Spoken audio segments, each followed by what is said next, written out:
Bienvenue dans cet nouvel épisode de Focus. J'ai l'honneur d'avoir Kenny et Robin. Les gars, c'est un plaisir. Je vous laisse vous présenter. Ouais, avec plaisir, plaisir partagé. Du coup, moi, Kenny, mon frère Robin, 6 ans qu'on est expatrié en Thaïlande cette année déjà, ça passe vite. 5 ans qu'on est dans l'e-commerce du coup, et à peu près un an qu'on connaît Kael grâce à Twitter. Donc un plaisir d'être ici. Excellent, excellent. Du coup, on rentre dans le vif du sujet. Le principe, c'est vraiment d'apporter beaucoup de value. Avec vous, j'ai vraiment envie de parler de votre vision long terme. C'est vraiment ce qui ressort chez vous.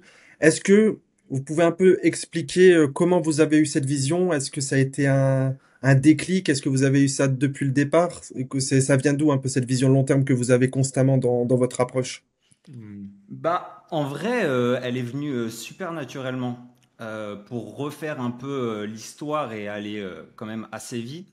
En gros, nous, on s'est expatrié en Thaïlande, donc il y a 6 ans. Robin, 5 ans et des poussières, bientôt 6 ans. Et on était rien à voir dans l'immobilier et tout, à crédit, donc pour dégager du cash flow et tout. Et c'est grâce à ça qu'on vivait. Mais tu vois, ça faisait pas des grosses sommes tous les mois. Du coup, Ouais. il nous fallait un moyen de générer vraiment beaucoup plus de cash flow. Et c'était en 2019, début 2020. Et on commençait, du coup, moi je connaissais déjà l'e-commerce et tout, j'en avais fait avant, mais vraiment vite fait, tu vois, j'avais fait 1000 balles de CA Ouais. ou à peu près un truc comme ça, tu vois. Et j'ai été sur beaucoup les groupes Facebook et j'avais vu un mec qui vendait une boutique et tout, et je me suis dit, je vais racheter cette boutique et je vais essayer de la faire péter et tout. Et je me suis rendu compte que la boutique, c'était vraiment de la merde, il n'y avait aucun process, c'était Ok. vraiment du drop pur et dur. Et du coup, je me suis arrangé avec lui, je lui ai redonné la boutique, il m'a remboursé. Et derrière, on s'est dit, tu vois, nous, faut vraiment pas qu'on fasse ça. Et vraiment, on n'avait pas envie de faire ça. Et c'est là où le Covid est arrivé, on a lancé nos produits fitness, tu vois. Et direct, naturellement, alors que vraiment à l'ancienne, je te jure, c'était pas du tout à la mode de créer une brand, d'avoir vraiment un support, des coachings derrière, des trucs personnalisés, des sacs offerts et tout. Vraiment, on a poussé le truc, on faisait nos propres shootings en 2020 et tout, mais c'était 100% naturel. Genre, Ok. on était à Bangkok, et on a set up ça, on a ramené des meufs fitness, des mecs fitness, on a fait nos tournages, on a fait brander nos sacs avec la Chine et tout, mais genre personne n'en parlait, mais c'est venu naturellement en fait. Ouais, 100%. 100% naturellement, tu Ok. vois. Ok, Et super intéressant. Moi, c'était pas plus tard que hier, j'ai vu un tweet de David Fogarty qui mm, justement disait qu'en fait, il y a beaucoup de personnes qui commencent en dropshipping pur et dur, un peu pirate, ouais, et finalement, c'est un piège parce qu'une fois qu'on fait ses premiers chiffres, on continue dans ce schéma-là pendant un an, 2 ans, 3 ans, et en fait, on a du mal à step back et commencer à faire quelque chose de plus pérenne sur le long terme. ouais. Et tu parlais de faire les choses bien, mettre un branding, travailler sur le produit. Justement, qu'est-ce que ça apporte en fait d'avoir une vision long terme dès le début quand tu construis une boutique? Justement, qu'est-ce que ça apporte d'avoir ce packaging, ce branding pour toi, pour vous? Bah, c'est simple. En fait, si on reprend du drop plus classique, comme beaucoup font au début, euh, tu vas pas avoir de clients qui vont racheter facilement. Tout ce que tu construis n'aura pas d'effet dans un an, n'aura pas, alors, ça aura aucun effet. Tout est fait pour que tu fasses le plus de cash maintenant, mais du coup, tu penses pas dans 6 mois, un an, est-ce que ça va continuer à marcher, à fonctionner ou pas? Et si tu pars par contre du principe où tout ce que tu fais a un effet dans 6 mois, un an, et que en fait tu construis quelque chose et que ça prend de la valeur, et bah ouais, en améliorant les produits, le branding, etc. Bah derrière, ça va te faire avoir des clients. Quand tu acquiers un client, il va revenir et revenir, et en fait, ça te fait grossir, ça fait prendre de la valeur ton business, et effet cumulé. Et dans un an, 2 ans, tu as bouffé tous ceux qui doivent relancer, relancer, relancer, relancer, tu vois. Carrément, carrément. Bah, ça te permet en fait de jamais, jamais repartir de zéro. Euh, Tout ce que tu récoltes, par exemple, c'est trop marrant parce que Mm. là, 100% réel, hein, rien inventé. Juste Ouais. avant le call, on voit une nouvelle Trustpilot review et le mec disait qu'il avait acheté l'ancien modèle et qu'il a reçu le nouveau parce qu'on a fait un lancement le mois dernier. Et il, Ok. et il a dit rien à voir la qualité, mais vraiment, on a surpassé ce qu'il attendait. Mais pourquoi? Parce qu'on avait récolté toutes les reviews, on avait fait des Google Forms, etc., pour savoir ce qui n'allait pas. Et tu vois, ce mec, il nous a quand même fait confiance parce que la première fois, on l'a. il était satisfait, mais là, il est encore plus satisfait. Alors dis-toi, ce Ouais. mec, si on fait un nouveau launch plus tard, il Ouais. va encore Et, racheter, et sûr et certain. donc toi, parce que Kenny s'occupe des ads, Kenny il a fait des ads, il a chopé ce client. Moi, sur la boutique, j'ai bossé, enfin avec Kenny d'ailleurs, on a bossé sur le branding, l'expérience Ouais. utilisateur. Et donc ce client continue à consommer, continue à être avec nous. Et donc on l'achète pas qu'une fois, en fait, on l'achète à vie, le mec. Ouais, carrément. Et ça, c'est un truc qu'on voit de plus en plus, c'est que le profit se fait dans le back-end. Tu À parlais de 100%. tu parlais de LTV. Si on n'a pas directement les bonnes bases, les bons fondamentaux, on n'aura jamais de LTV. Il faut un bon produit, il faut le produit qui s'y prête. Et c'est là qu'on fait le gros profit. Donc, moi, je rejoins à 100%. Et tu parlais d'effet cumulé. Il y a aussi cet effet dans les créas, dans la compréhension de l'audience. Du coup, là, avec tous les avis que vous avez et le fait que vous tenez sur le long terme, en fait, c'est des assets finalement dans votre business qui sont réutilisés, réexploités plus tard. Ouais, Bah, c'est en fait, c'est un Wikipédia, c'est un historique. En fait, nous, on a Ouais. plein de Google Docs, tout ça, et tu vois, notre créatif stratégiste, il y a accès, le média buyer a accès, nos designers ont accès. Bref, un peu tout le monde a accès Parce que vous, rappelez-moi, votre brain, vous l'avez depuis un moment, il me semble, hein. Ça fait. bah, on a une boutique qu'on a depuis 4 ans même, à peu près, et on a là notre nouvelle brand qu'on a lancée aux Ok, US. On l'a lancée en même temps que YouTube. De base, on l'avait lancée pour YouTube, tu vois. On avait ok. tout documenté de zéro. Donc ça fait maintenant un an, plus d'un an, tu En tout vois. cas, vous avez réussi à tenir une brain pendant 4 ans. Ouais, ouais, ouais. J'imagine que vous connaissez l'audience parfaitement. Ouais, bah, Les saisonnalités, peut-être niveau media buying, vous optimisez, mais vous avez mec, du recul. 100%. Genre, Ouais. il y a des mois, on sait, on fait pas un bal. Pendant un mois, t'as pas un bénéfice. Et t'as hmm. des mois, tous les mois, tous les ans, c'est la Tous même les ans. chose. Ça bombarde, c'est. C'est, en fait, c'est ce que tu disais, Kael, c'est que le fait de faire ça, ça te simplifie un peu le business, entre guillemets, parce Hmm. que tu connais beaucoup mieux ton audience, tu sais comment leur parler, tu sais quand ça fonctionne, quoi faire. Et en fait, du coup, tout est plus fluide. Au fil des années, tu te perfectionnes et tu peux être que meilleur pour atteindre des résultats encore plus élevés chaque année. Parce que tu recommences Carrément. pas à zéro, tu vois. Et le truc hyper, mais qui te change la vie, c'est que, en fait, comme tu connais les bonnes périodes, eh ben, tu vas Mm. moins bosser, donc moins niquer d'énergie, t'épuiser avec que ça marche et tout certains mois. Tu vas plutôt tu vas prendre du recul, regarder, etc. Puis préparer. Ouais, préparer des trucs pour le long terme. Et par Ouais. contre, les périodes que tu connais où ça bombarde et la conversion est au maximum, là, par contre, tu vas envoyer, mais 10 fois plus, tu Là, vois. tu sais qu'il faut en profiter, là. Voilà, exactement. Carrément, tu connais tes saisonnalités, tu as parlé de conversion. J'imagine aussi que incrémentalement, niveau CRO, vous avez optimisé la boutique à chaque fois, chaque mois, chaque année. Et là, Ouais, vous devez avoir un toutes taux les de conv et semaines. un AOV ultra optimisé. Du coup, Ouais, chaque année, vous arrivez avec une top off. Enfin, vous connaissez déjà, en fait, vous avez déjà AB testé les choses. ouais. Mais C'est des ça milliers doit de être. choses, hein.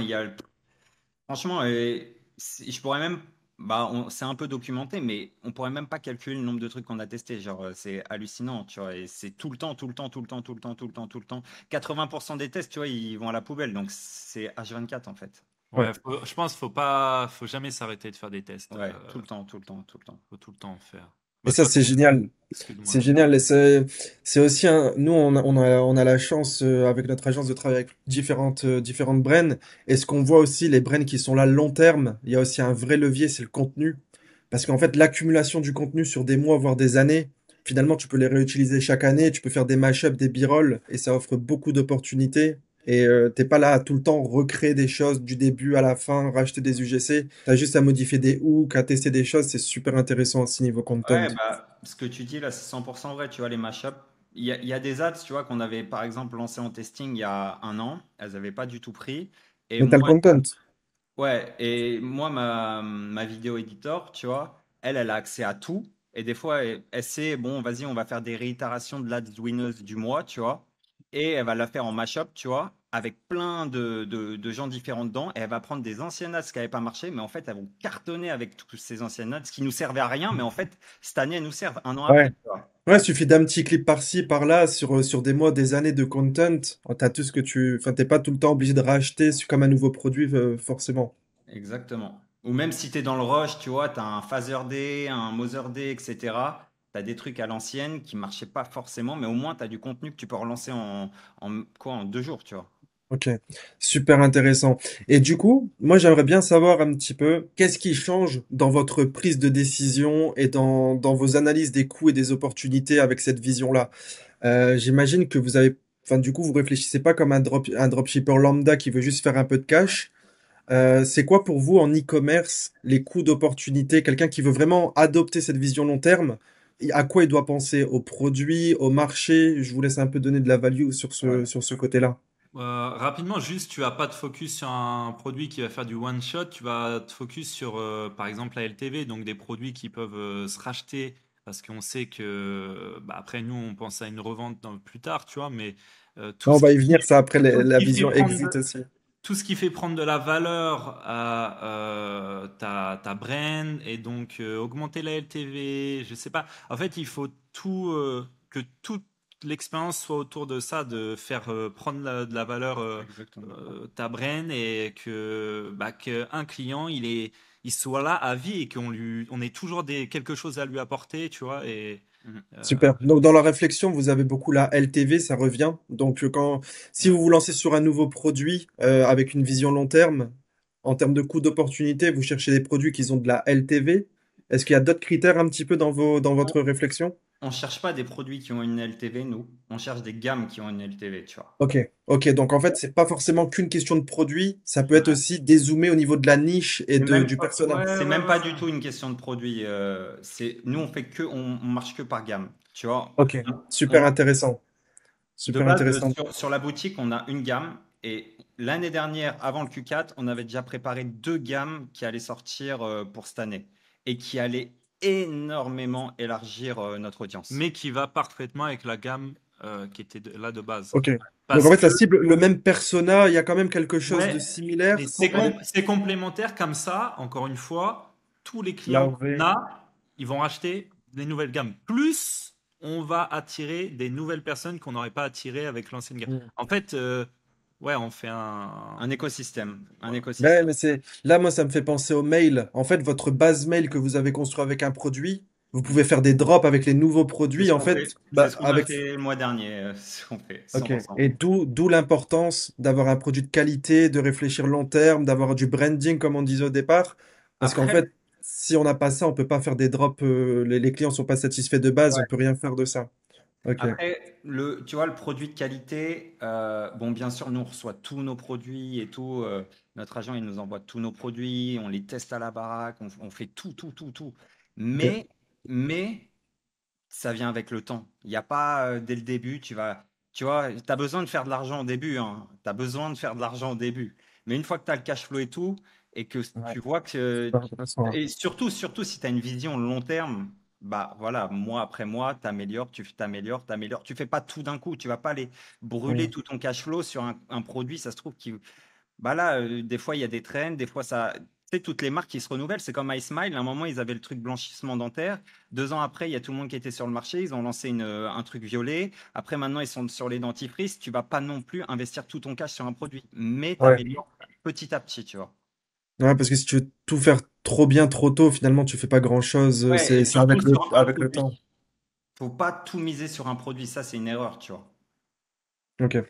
Ok, ouais, je comprends bien. Du coup, vraiment, avoir quelque chose qu'on sait qui peut avoir de la qualité à long terme. Au début, on peut avoir un produit convenable, mais ça peut passer quand on a l'optique de l'optimiser derrière. Et Exactement. vraiment créer un écosystème avec soit un produit ou alors des gammes, ou vraiment targeter les mêmes personnes pour pouvoir vraiment avoir un effet cumulé sur notre base mail, sur la compréhension de l'audience et de la niche.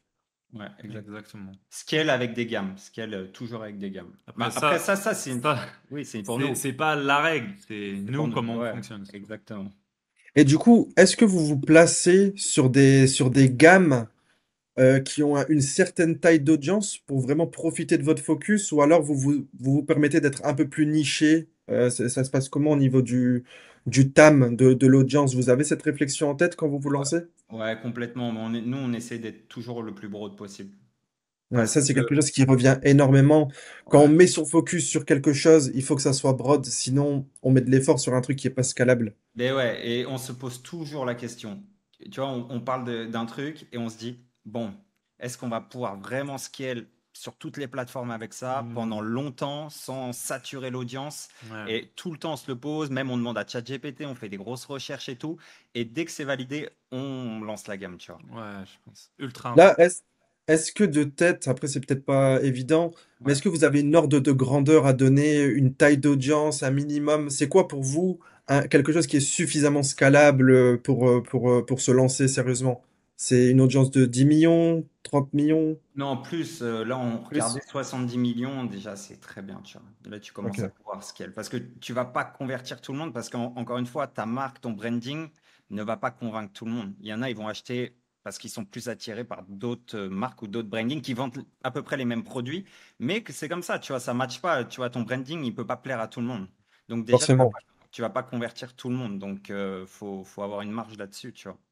Ouais, et peut-être mettre en avant certains USP, enfin, avoir quand même un élément différenciateur sur des marchés Complètement. compétitifs. Complètement, Du ouais. coup, si on veut se différencier, déjà que ça nous sous-niche, si la niche de base elle est pas énorme, ça peut être compliqué Ouais, en c'est termes de taille chaud. d'audience. Complètement. Bah, il y en a beaucoup qui font ça, mais tu vois, ça te permet de chiffrer en fait. Si tu es dans une niche d'une niche, en plus, tu as un branding ultra singulier, tu vois, vraiment différent de tout le monde, bah mec, tu es sûr de vendre parce que tu vas plaire à des gens qui se comprennent complètement dans ton branding, tu vois. Mais par contre, pour le scaling, tu vois, bah, après, tu peux pas tout avoir. Ouais. Moi, ça me fait penser à une personne, un ami à l'époque. Il s'était lancé à fond sur une niche avec une vision long terme. C'était des bijoux gothiques en France. Ok. Et finalement, ça marchait plutôt bien, mais tu sentais que le plafond, il arrivait vraiment trop vite. En fait, l'audience, elle était minuscule. Ouais. Et il mettait beaucoup d'énergie, il faisait les choses bien, mais le fait que l'audience ne suivait pas derrière, c'était inscalable. Et en fait, quand tu mets toute ton énergie sur quelque chose qui est pas scalable, pour moi, c'est un mauvais arbitrage, un mauvais coup d'opportunité.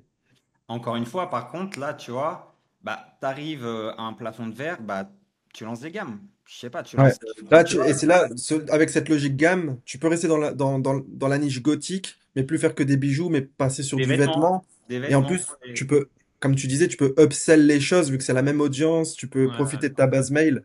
Bottes en Super cuir. intéressant cette Ouais, approche bah gamme. ouais, bottes en cuir, coque de téléphone. C'est bon, tu bombardes, tu vois. Et là, tu peux scale ta base. Donc, Super intéressant. Et du coup, on a parlé de la taille des audiences avec les gammes, hmm. mais qu'en est-il des marchés? Quelqu'un qui a une vision long terme pour vous, est-ce que c'est US only ou alors il y a quand même des choses à faire ailleurs? Non, non, non. Nous, bah, d'ailleurs, là, faut savoir qu'on n'est pas du tout en période de scaling parce qu'on a dû cut les US, parce qu'on fait les choses, tu vois, assez proprement. Du coup, on a cut les US en attendant.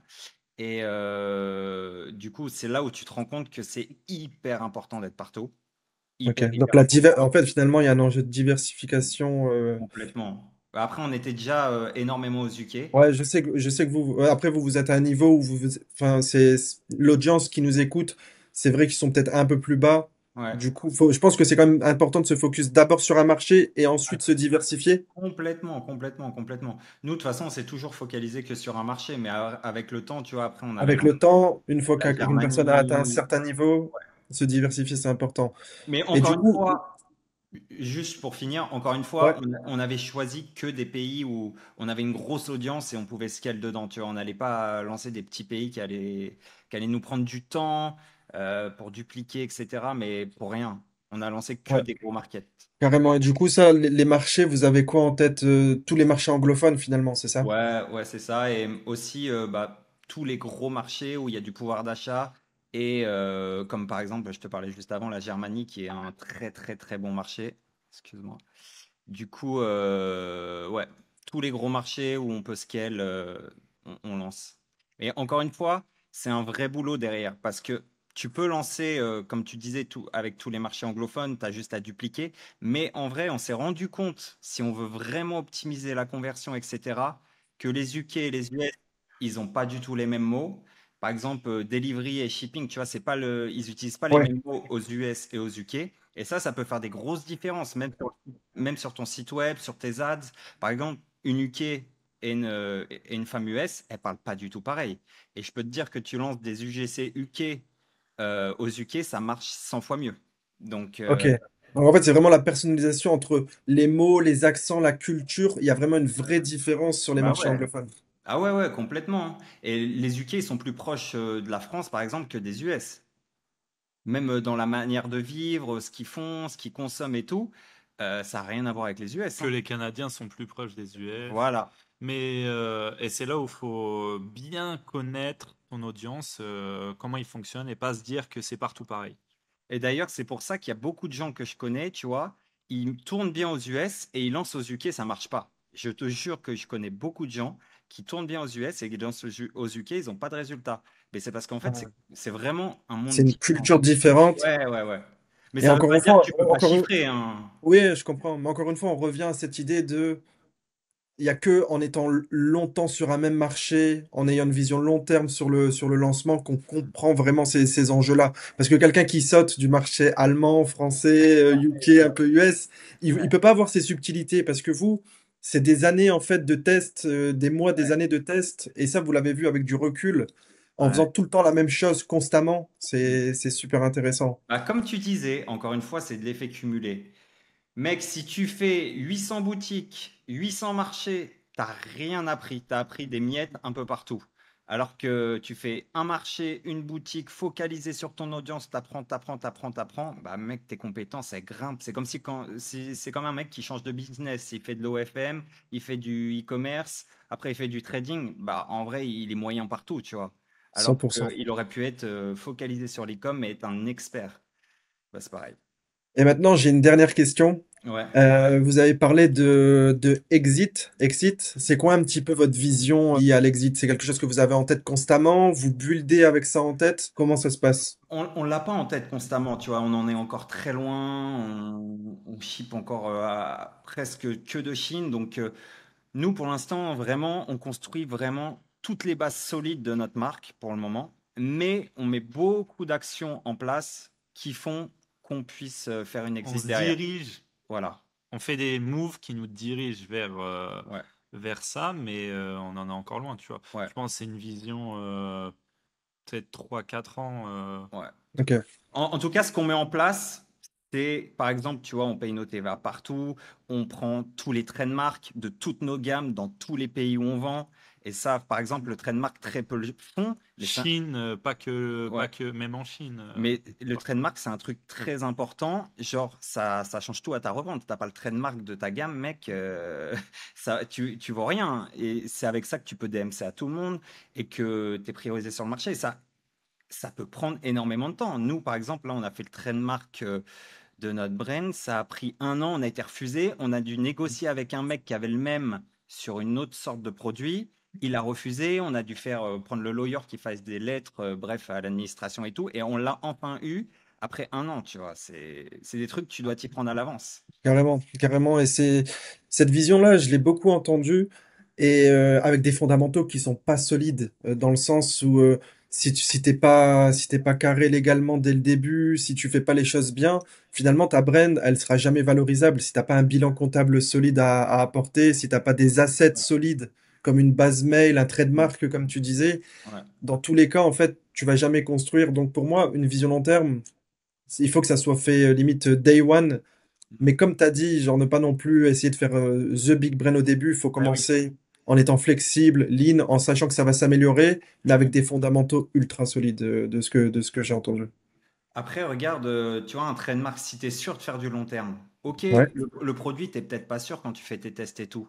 Mais si tu es sûr du nom de ta marque, de la niche où tu vas vendre, ça, tu peux le faire dès le début, tu vois. Il y a pas, ça coûte 500 balles. Dans tous les cas, tu changeras pas le nom de ta marque. Après, le nom de tes produits et de tes gammes, ça, tu peux le faire avec le temps et t'adapter suivant bah, ce que tu vends, etc. Mais le nom de ta marque, tu peux le demander dès le début et ça coûte 500 balles. Bon, après, tout dépend à qui on parle. Tu vois, si pour certaines personnes, c'est beaucoup 500 balles, mais tu vois ce que je veux dire. 100%. Maintenant, j'ai une dernière question. Chacun, vous pouvez apporter un élément de réponse. Ouais. Quelqu'un qui veut vraiment faire les choses bien, qui est déjà dans le dropshipping, qui aimerait bien passer un step, ne plus être un petit dropshipper qui switch de produits constamment. À part tout ce qu'on s'est dit, est-ce que vous avez une value à lui apporter? Est-ce que vous avez un conseil? Ça serait quoi que vous pouvez apporter à une personne intermédiaire qui a envie d'atteindre votre niveau, horizon 1 an, 2 ans, 3 ans? Bah, déjà de se former auprès de personnes qui ont créé de vraies marques. Tu vois, Ouais. nous l'année dernière, on avait rejoint la formation de David Forgetti quand il venait de la lancer au tout début de l'année et on prenait on parlait à vraiment tous les coachs. Par exemple, Casey, tu vois, qui avait lancé une marque de bagues et tout, et il nous donnait vraiment des, des, des choses, il nous apportait des choses, mais complètement différentes de tout ce que tu entends sur YouTube sur le marché français en tout cas. En plus, sa formation, c'est vraiment un mentoring où tu Ouais, n'as que Ouais, des experts qui ont fait des ouais. grosses brands, c'est ça, hein, Mais du coup, c'est ça en fait là. Il faut se mettre dans un environnement et dans un mindset autre que ok drop, je vais chercher mes produits, hop, j'en relance. Non, ça on oublie. On se met dans un environnement. Donc nous on regarde, on a commencé à regarder que Davy Forgetti, focus sur une personne. Euh, on prend le mentorat et on se met dans cet environnement. Dans le mentorat, il y a que des gens qui ont des brains et tout. Et en fait, tu commences à réfléchir autrement et à faire des actions différentes. Et en fait, tu te diriges naturellement vers ce que tu as envie d'avoir, tu vois, finalement. Bah, Ouais, je rejoins à 100%. L'entourage, ça fait et- énormément. Tout, Et, tout. et comme tu as dit, finalement, pas besoin d'en avoir 10. Un Non, mentor, un petit groupe solide, c'est largement plus efficace que de parler à 100 personnes à la fois. 100%. mais mec, on voyait, en plus, on était au tout début, ils avaient pas beaucoup, si, ils avaient quand même des gens, mais des darons qui étaient en Australie, ils avaient ils étaient des chefs d'entreprise, tu vois. Nous, on est des petits jeunes, on arrive avec notre boutique en ligne, eux, ils avaient des vrais stores et tout, et ils se lançaient dans l'e-commerce, mais tu vois les process et tout, les trucs qu'ils avaient en place, mais on a des années-lumière de ça, et tu te dis, ah ouais, on fait vraiment les trucs à l'arrache. Les mecs, Ah ils ouais. étaient tellement processisés et tout. On s'est dit, ah ouais, Ouais. j'en avais la boule au ventre. Je me suis dit, mais je suis une bite, mais c'est pas Ouais, en possible. fait, c'est vraiment la transition Ouais, dropshipping à business, vrai business. Tu te rends compte qu'en fait, on a beaucoup à faire, on a beaucoup à faire. Exactement. après, tu vois, là, c'était l'extrême, c'était voilà, des vrais Ouais. stores en Australie, etc. Ils faisaient les trucs à la main et tout. Mais il y a un juste milieu et ça a permis de nous remettre bien dans l'axe. Et même les coachs et tout nous ont beaucoup aidés et nous ont dit des trucs qui faisaient mal, tu vois. Des produits qu'on a lancés, des trucs qui nous ont dit, bah, c'est de la merde, tu vois. Il n'y a pas d'avenir là-dessus, mais ils avaient un peu raison. Donc, Je pense que ben, j'en suis sûr même que vous l'êtes et c'est une capacité à avoir, je pense, si on veut apprendre à chiffrer fort dans cette vision, c'est être coachable, savoir écouter les personnes, voilà, ils sont à un niveau largement au-dessus de nous, il faut savoir écouter et appliquer. Et ça, je pense que c'est une grande qualité chez les personnes qui réussissent à être coachables. complètement, et pas que, tu vois, parce que tout le monde se focalise sur le chiffre d'affaires, combien il fait, etc. Mais il y avait des gens, en fait, dans la formation, je vais être totalement transparent, c'est sûr et certain. En plus, quand on était avec eux, on scalait comme des porcs, je sais même plus à combien on était. Il y a des gens, ils faisaient 10 fois moins d'argent avec leur boutique. Ouais. Mais ils avaient tellement plus de process, ils étaient tellement plus carrés, ils avaient leur brain était évalué à je sais même pas combien, alors qu'ils faisaient 10 fois moins d'argent que nous, mais c'était linéaire, c'était stable, ils avaient fait un truc carré, ça faisait 6 ans que ça tournait et on en apprenait tellement d'eux alors qu'on faisait beaucoup plus de CA, tu vois. Donc ça veut rien dire aussi le chiffre d'affaires, mais être enseignable, hyper important. Super intéressant. Bah, d'ailleurs, les gars, Kenny et Robin, ils proposent des calls. Franchement, j'en ai pris moi dans le passé. Je pourrais même en reprendre tellement il y a eu de value à ce moment-là. Je peux que vous conseiller d'aller voir ça.